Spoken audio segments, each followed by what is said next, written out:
చల్లదనానికి విజయవాడ సిటీలో విజయవాడ జనాలందరూ చల్లగా ఉండడానికి చల్లదనానికి ముందుకు పోతున్నారు చూడండి. భయ్ ఎవరిని తీసుకొస్తారు ఇవి?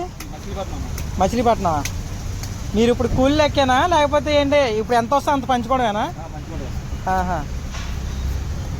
మచిలీపట్నం నుంచి ఆటోలు వేసుకొచ్చేస్తారా? ఒక 5,000 చేస్తారా నలుగురి మీద? 5,000 రావా? మరి 5,000 రాకపోతే ఎలాగే మరి?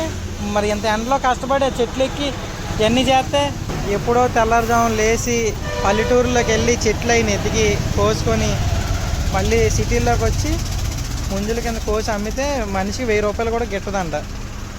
చూసారా, గుట్ట కింద పోసారు. ఈ పాటికి అమ్మేవాళ్ళు అసలు ఇవన్నీ. ఎందుకంటే టైం అయిపోతుంది కదా, సాయంత్రం 5 లోపల అమ్మేస్తే. ఎన్ని రోజులకి అమ్ముతారు ఈ కాయలన్నీ?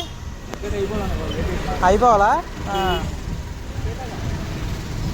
అంటే 1,000 రూపాయలు కూడా గిట్టుబాటు అవుతాయండి మీకు?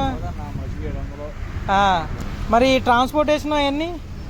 సొంతంగా కోసుకుంటాం. ఆహా.